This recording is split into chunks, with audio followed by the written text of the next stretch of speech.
Hey guys, welcome to the show. Today I have a very special guest, Professor Nancy Pearcey. You may remember her. I interviewed her on the show for her book Love Thy Body a while ago. And today we're going to be talking about her new book, The Toxic War on Masculinity: How Christianity Reconciles the Sexes. This is an amazing book. I read it a while ago, and it is so good for Christians to understand what true biblical masculinity is and why the culture is assaulting men, basically, and assaulting masculinity. So I'm happy to have her talk about this on the show. Nancy Pearcey is a best-selling author and speaker. She's written many books, including Total Truth, The Soul of Science, Saving Leonardo, which I also highly recommend, Finding Truth, Love Thy Body, and then today's book, The Toxic War on Masculinity. Welcome, Professor Nancy Pearcey. And thank you so much, Becket. It's good to see you again. So good to see you again. I'm really excited about your new book, The Toxic War on Masculinity. This is such a good book. But let's start with the good news. People often accuse evangelical Christian men of being oppressive patriarchs, prone to abuse, but you make the surprising claim that they test out as having the lowest levels of abuse and divorce. How is that possible? Explain. Yeah, so I wrote the book because I saw a problem and I saw a solution. You don't write a book if you just see the problem. But not only does our culture as a whole attack men, it has become socially acceptable to express incredible hostility against men. The one that caught my eye was the Washington Post had an article titled, "Why Can't We Hate Men?" I thought, I really? remember that. Yeah, I remember that post. The Washington Post and the Huffington Post had an article with the hashtag "Kill All Men," and there are books out now with titles like "I Hate Men," "No Good Men," and "Are Men Necessary?" You can even buy T-shirts that say "So many men, so little ammunition." Oh my gosh. So I thought, okay, why has it become socially acceptable to express such hostility against men? I wanted to get to the bottom of it. And of course, as you put it, it's evangelical men who are often considered exhibit A of toxic masculinity, because anyone who believes in any form of male headship or authority in the home. And in fact, let me read one of them to you, because this too is pretty shocking. This was the co-founder of the Church 2 movement, and said the theology of male headship feeds the rape culture that we see permeating American Christianity today. And so when I read these accusations, my first thought was, you're not paying attention to the data from the social scientists, because I was out there reading studies by sociologists and psychologists who are finding the exact opposite. As you said, they test out as being the most loving husbands and the most engaged fathers. And by the way, they do interview the wives separately, which is important. And so what they're really saying is that the wives report the highest level of happiness with their husbands' expressions of love and appreciation. Evangelical fathers test out as the most engaged with their kids, both in terms of shared activities like sports or church youth group, and in terms of discipline, like setting limits on screen time or enforcing bedtime. Evangelical couples have the lowest rate of divorce of any group in America. And the real shocker was they have the lowest rates of domestic violence. And so it's exactly opposite of the messages that we're constantly getting in the media. In fact, let me read you a quote from, this is my go-to sociologist. He did the largest study. He's Brad Wilcox at the University of Virginia. He's considered by many people to be the top marriage sociologist in the country. And so he gets published in places like the New York Times. And so this is a quote from the New York Times. Sometimes it's better if you have a single concrete fact to peg it on. He says, it turns out that the happiest of all wives in America are religious conservatives. And by the way, they talk about wives because, of course, the idea is that evangelical men are oppressive, insensitive, chauvinistic patriarchs. Yeah. So they always focus on, well, are the wives happy? The happiest of all wives in America are religious conservatives, fully 73% of wives who hold conservative gender values and attend religious services regularly with their husbands have high quality marriages. And not even the Christian world knows this. When I speak publicly on these subjects at, Christian schools and conferences and so on, you can always see people go in and sit back and their jaws drop open because this has not gotten out into the public yet. To find this, I had to go digging in the academic sociological journals in order to bring this out. And so this was really the main reason I wrote the book. As I said, we need to get this information out there that evangelical men who are actually, living out their faith, who are conscientious, who are committed, are actually doing it extremely well, better than any other major group in America. And this is not just a rah-rah sermon from a pastor.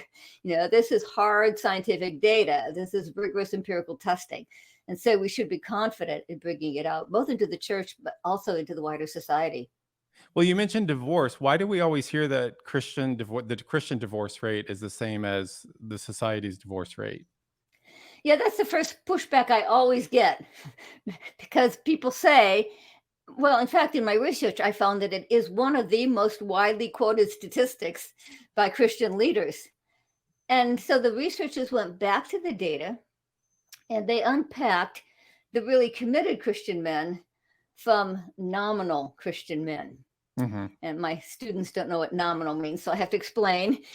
Nominal means in name only, because NOM is Latin for name.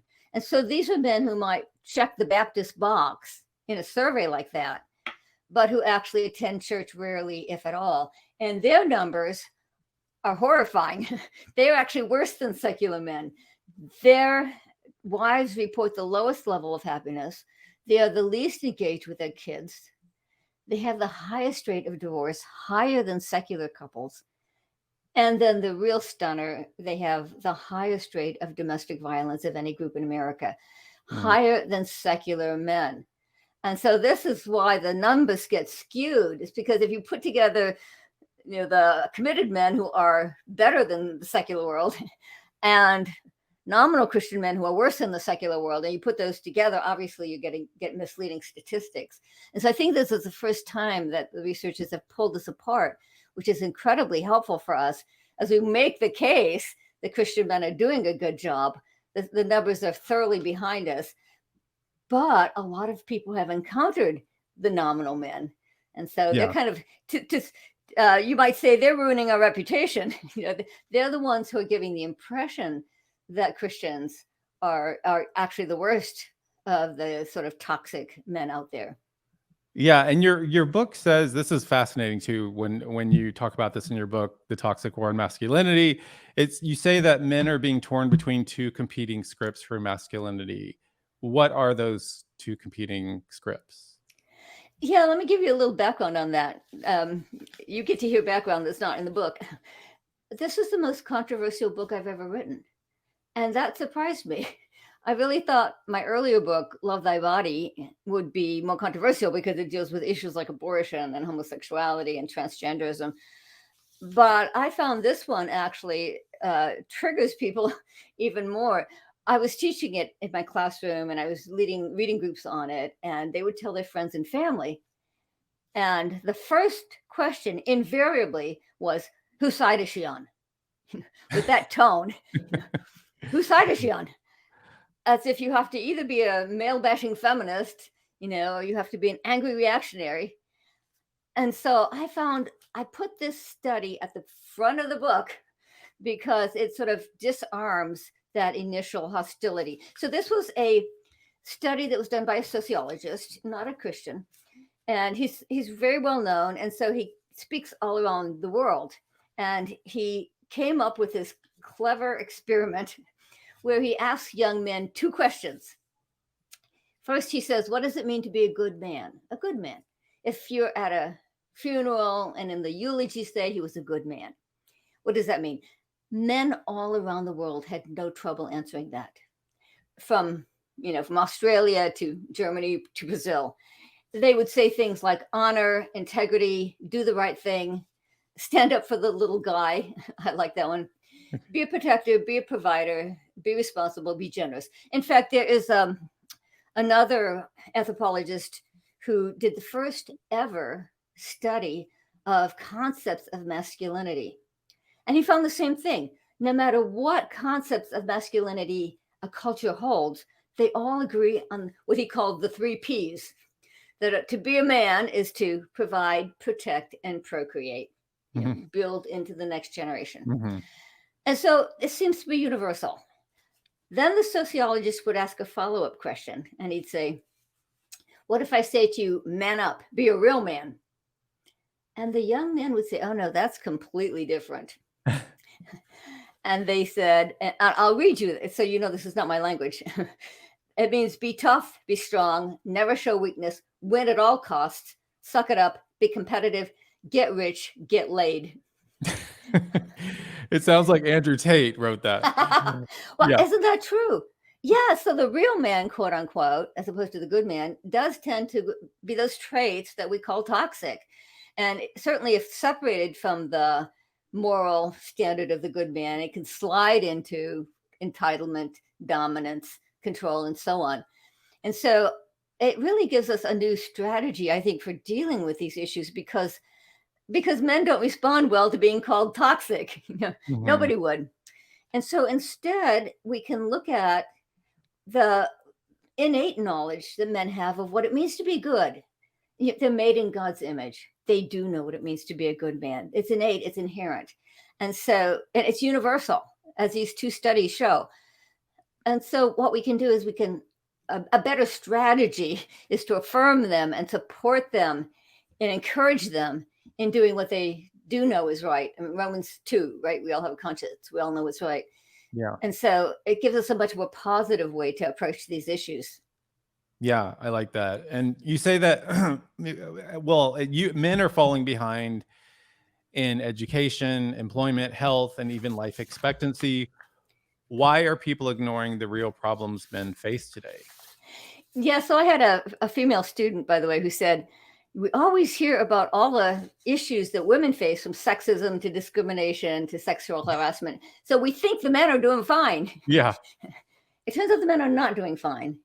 Yes, the top 5 to 10% are CEOs and presidents and so on.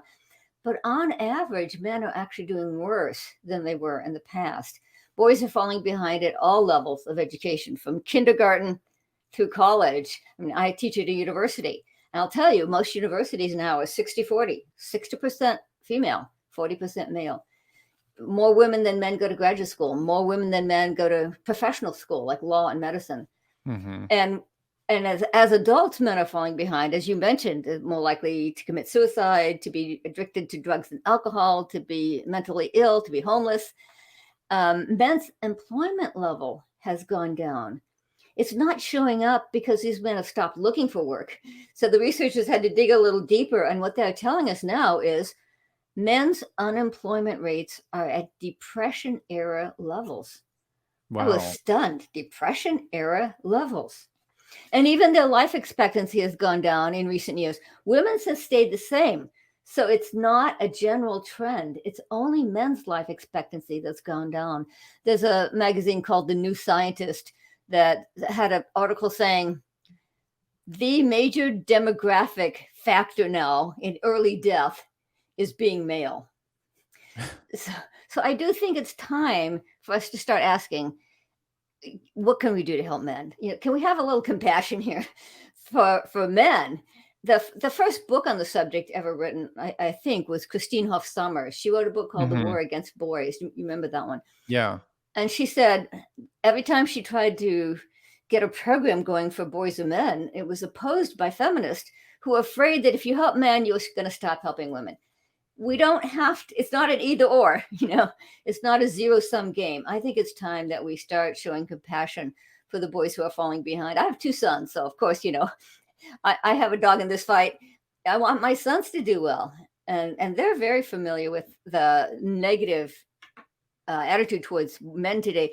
I quote a psychiatrist who writes for the Wall Street Journal. And she says, I'm getting more and more young men in my practice who feel beaten down and emasculated because they feel that they're growing up in a culture that's hostile to masculinity. And a recent survey found that 46% of American men, so almost half, say that discrimination that discrimination is so bad that now it feels like men are being punished just for being men. And even if you don't agree with that, that is a lot of people who think that men are now getting the bad deal. And Yeah. so, yeah, I think it's time for us to start addressing these problems.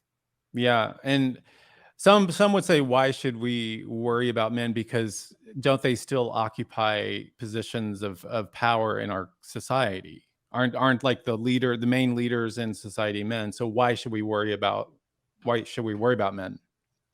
Right, because on average, they are doing worse. In other words, it's easy to be um, it's easy to be distracted by the fact that yes, men go to the level of CEOs and presidents and Hollywood film directors and so on. And so we're not paying attention to the numbers that show that men are doing worse. There are books coming out now with titles like The Boy Crisis, The Trouble with Boys, Why Boys Fail. And so even at that level, boys are much more likely to fall behind, to drop out of school, to do poorly in school. Apparently, school tends to be geared more towards what are natural gifts for girls, like fine motor control and verbal skills, using a scissors, coloring. So all the way in kindergarten, boys are falling behind. One guy who wrote a book on the subject said girls are considered the gold standard and boys are treated as defective girls. So that's what we're up against now with, all the way, like I said, from kindergarten up. That's why we should Wow. care. Where did the term toxic masculinity originate? Who coined that term? Yeah, it started a lot further back than most people realize. And, if you're going to stand effectively against a social trend, you need to know, where did it start? Where did it come from? How did it develop? Most people think it's probably from, the 1960s, second wave feminism. But actually, you see the literature start to use terms like that all the way back at the Industrial Revolution. So prior to the Industrial Revolution, most men were working alongside their wives and children, right? In the family farm, the family industry, the family business. And Which, by so, the way, as you say in your book, is much more healthy for children to be raised by a mother and a father, and like to be around them, instead of like the father going away to work for 80 hours a week.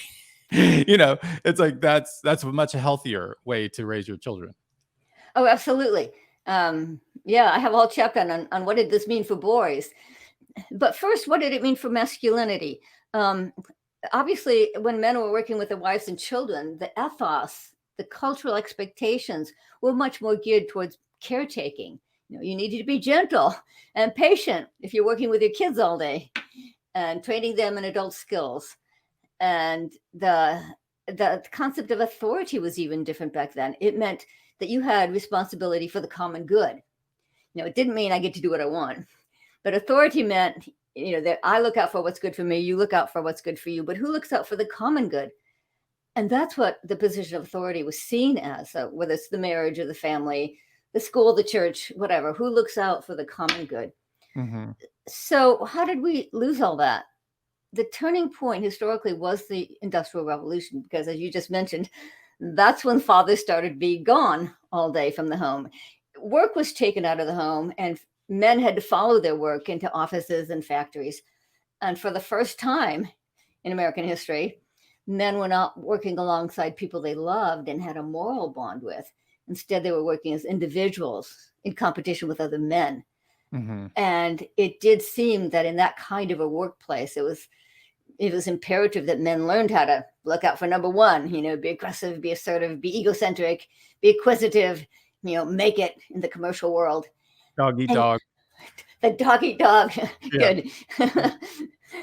And you see the literature changing already at the time. People were protesting. I mean, they were not happy about this.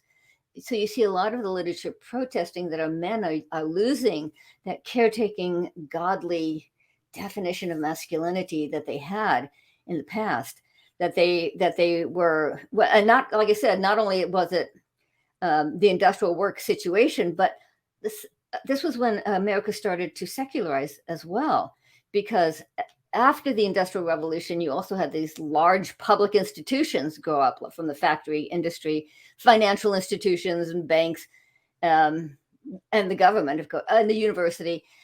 And people began to say that these public institutions need to operate by scientific principles, by which they meant value-free. In other words, don't bring your private values into the public arena, which Right. is what we still hear today. Right? And so, because men were getting their education through secularizing universities, and they were working in the secularized workplace, men were in fact losing a biblical ethic. And what happens then? Their behavior was getting worse. Things like crime increased dramatically, drinking, alcoholism, prostitution, all increased dramatically in the 19th century. So there were two things. There was the economic change of the Industrial Revolution, but that proved to be a catalyst also for the secularization of the concept of masculinity, which then became a much more toxic definition. So that was the turning point. And in my book, of course, I go through several more stages, but that was the important turning point, was the Industrial Revolution. Yeah, that's interesting. That makes sense, and it's amazing that it goes that far back, and that was the key turning point. And it's like, when fathers are out of the home, things are not as ideal as they could be. And you talk about why are men cast as villains and women as victims in our current culture? Where do these stereotypes come from? Well, we're back to the 19th century, as men's behavior was growing worse. And by the way, especially younger men, as they were coming in from the countryside to find work in the cities, they were leaving behind structures of accountability, like their family, their church, their village, and falling prey to the vices that were more common in the city. And so that's why you see this huge growth of reform movements in the 19th century. There were, well, I'll give you one fact. In 1830, Americans drank 3 times as much as they do today. So there was a reason, there was a temperance movement. Men were out drinking away their money so that the families were destitute. They were coming home and beating their wives because they were drunk. There was a lot of drunkenness, public drunkenness, people falling down in the streets and in the gutters. So it was Especially really in England. England had that big problem with that. And we did too, right? Yeah. So people tend to look at the temperance movement as some sort of Victorian prudery, but no, there was a real social problem at the time. And then there, of course, there was the abolition movement against slavery. There were movements against sex trafficking and prostitution. There were movements against gambling. There were a host of movements in the 19th century, but most of them were driven by women against what were clearly male vices. As one of my historians, one of my favorite historians is a feminist who said there was little doubt as to the sex of the tavern keeper, the slave master, the drunkard, the seducer. In other words, there tended to be kind of a sexual dimension to the reform movements.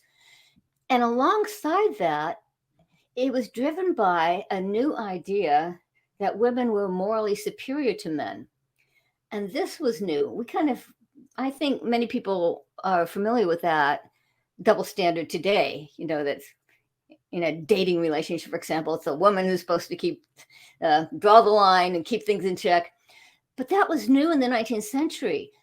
Up until then, all the way back to the Greeks and Romans, it was thought that men were morally superior. They thought the insight into right and wrong was a rational insight, and they thought men were more rational, and therefore men were more virtuous than women. In fact, the word virtue, the root of the word virtue is vir, which is Latin for man. So like the word virile. Virile, yeah. So virtue had overtones of manly strength and honor. And so it was a huge reversal in the 19th century when people said, well, the public sphere needs to be value-free. Well, where were we going to cultivate values then? I mean, people just didn't want to just give them up. values like love and altruism and affection and kindness. Well, those would be cultivated in the private realm, and they were the domain of women because women were still in the private realm. And so for the first time, you begin to get the language of women as the moral guardians of society. So you can see why already that's the victim villain dynamic starting already, that women are the victims, men are the bad guys and the villains in this drama. And even the literature of the day, the novels of the day, often portrayed the good woman who's been victimized by an evil man who's drinking and beating her and so on and committing adultery. Even the literature of the day was replete with stories like that. So that dynamic of the double standard, women's being seen as somehow the conscience of men, it goes all the way back to the 19th century as well. Wow. And you, let's turn to Charles Darwin, because your book says that Darwinian theory of evolution normalized many traits in men that are today labeled as toxic. How does Darwinian theory of evolution play into this? Oh yeah, I'm glad you asked that, because Darwin publishes The Origin of Species in 1859, and Darwinian writers begin to say that in the struggle for survival, the men who come out on top, and who are therefore our ancestors, are the men who are ruthless, rugged, individualistic, predatory, brutal, savage. You get the picture. Yeah.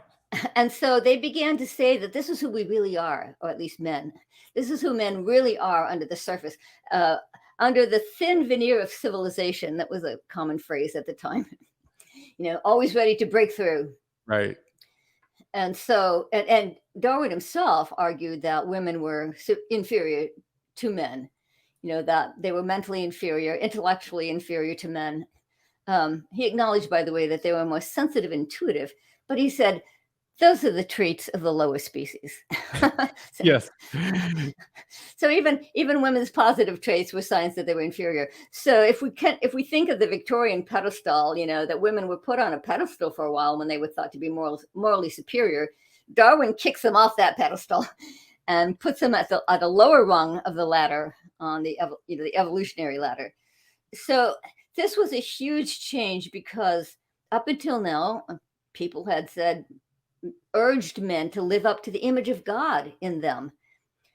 And now they were being urged to live down to the beast within. That was the common phrase. This is when the Tarzan books became popular. There's a whole series, you realize it's about 50 books.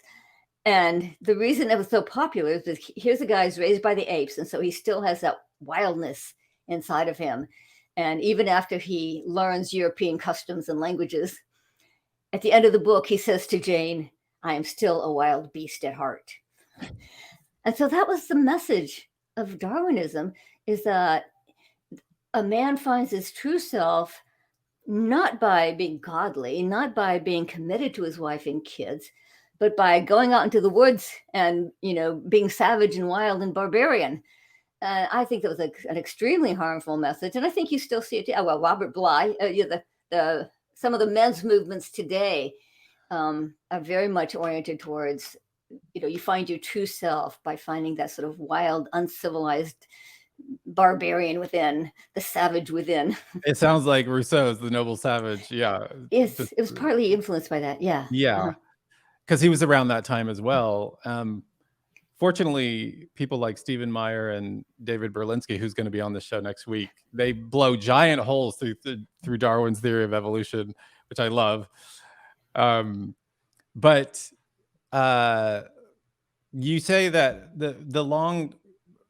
this is interesting, because I was part of this problem. The long-term strategy for preventing toxic behavior in men is for fathers to invest deeply in their sons, but the media portrays fathers as incompetent idiots.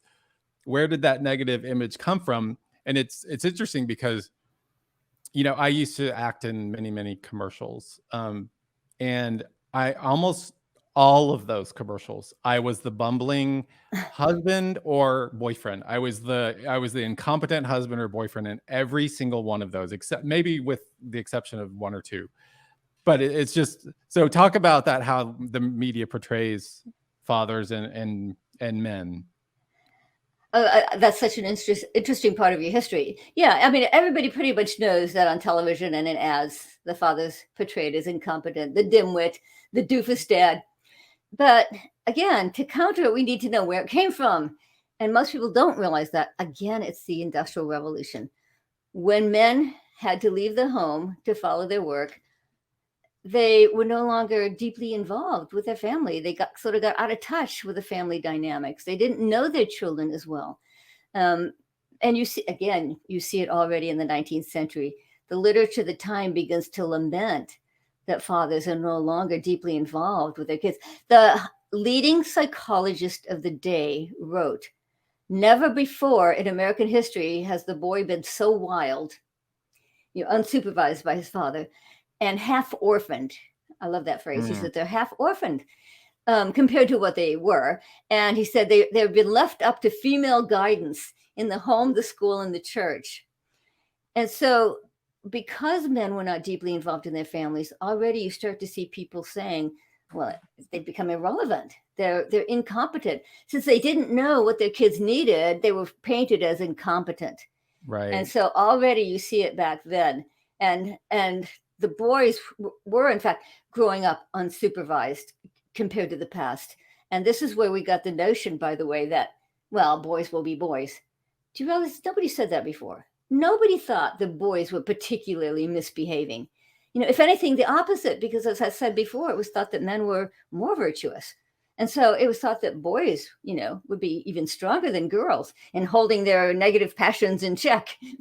And so this was totally new, the idea that somehow boys are rambunctious and rowdy and rule breaking. And the books of the time show it. Before that, the novels for children had been written very didactic and moralistic, showing good boys to be a model, how to behave. And all of a sudden they shifted and they started portraying the bad boy, the misbehaving boy, as a protagonist. In fact, the first book that made that shift was actually called The Story of a Bad Boy. But the best known are, of course, Huckleberry Finn and Tom Sawyer. When Mark Twain wrote Huckleberry Finn and Tom Sawyer, he was intentionally parodying the earlier moralistic books. So this is a big part, too, of where the negative definition of the masculine character came from. Now we see boys from the time they're quite young. We tend to expect of them to act poorly, to not be able to be undisciplined, to not be able to sit still at school, and so on. And so the negative expectations of men starts with boys. And that began with the Industrial Revolution. And so how do we remedy that? I mean, how do we remedy this? Because what are some practical steps fathers can take to be more involved, not only with their sons, but their daughters as well? Yeah, you can't write a book like this without having some solutions. And so I do have a whole chapter on how we can maybe flex the workplace somewhat so that fathers can be more involved with their kids. And so at this level, it's mostly anecdotes. So I have lots and lots of anecdotes showing men who were able to work, part-time from home. The pandemic did have a very slight silver lining in that a lot of fathers discovered they did enjoy being more involved with their kids. I cite a study in my book finding that 65% of fathers said that after the pandemic is over, they don't want to go back full-time. And the New York Times did another study, which is not in the book because it's more recent. But I love this title. The title was, "During the Pandemic, Many Fathers Got Closer to Their Kids, and They Don't Want to Lose That." Yeah. So I have a lot of, like I said, anecdotes. For example, sometimes it's helpful to have a concrete story or two. One of my students was married to an IT professional who came home during the pandemic. And because he was home, he was able to be more involved in the homeschooling. He decided he would be the one to prepare lunch every day for the family. He was able to take his kids to soccer and choir practice. And he was taking up so much of the family responsibilities that his wife was able to start a part-time job. She's an opera singer. I had a student who's not an opera singer, and she started a voice studio. And so the whole family benefited from the increased income. And I interviewed her husband, and he said, "I am never going back to a cubicle." And then the final kicker is he told me this: The time that I used to spend commuting to work, I now spend praying with my wife every morning. Wow. So CEOs, I also quote some CEOs because, of course, for a long time, they were afraid to do any sort of flexibility of the workplace. And I quote some CEOs who say, hey, all of our fears were totally exploded. We thought they would slough off. We thought that productivity would decline. And they said during the pandemic, when people worked at home, productivity did not decline at all. They said, in fact, people have a tendency to overwork when they're home, right? Yeah, and the people I interviewed, by the way, also said that. They said the hardest part about working from home is knowing when to stop. Tell me about it. I do that. I only work from home, and I never know when to stop. Yeah, I think this is I think this trend from the pandemic, that trend is a great one, and I think it's going to continue, hopefully. And it's for women too, of course, because the Industrial Revolution not only took men's work out of the home, it took women's work out of the home. Yeah. Women used to have a huge economic role to play, which was, a big part of their self-esteem. They knew that they were indispensable with, canning foods and making butter and baking bread and making clothes from scratch and so on. And they also, by the way, joined their husbands if their husband was a wheelwright, or a arms maker or a silversmith. They were working alongside their husbands, and they lost all of that in the Industrial Revolution. And so, by the way, this is really the main reason for the feminist movement, is that women did experience a loss in all that creative and interesting and economically productive work, which also led to a decline in their status, because if they're not really contributing anymore. Already in the 19th century, you begin to see newspaper articles saying that, oh, women are lazy and idle. They're just at home spending their husband's money. So women lost a great deal of status. And so I also think that bringing work home is for women too. But Becket, I don't know any women who are not working from home. Women who are home with children, yes, in our day, almost have to bring in an income. And so most of them are, but the pandemic helped because it made a lot more professions doable at home for women as well. Yeah.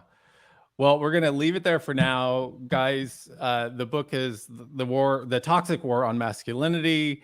Where can people connect with you, and where can people get this book? Yeah, so obviously the main places where you like to buy your books, whether it's Amazon, christianbook.com, or hopefully you have a real bookstore down the street. Yeah, that'd be nice. But I also have a brand new website, so go check it out. It's nancypearcey.com.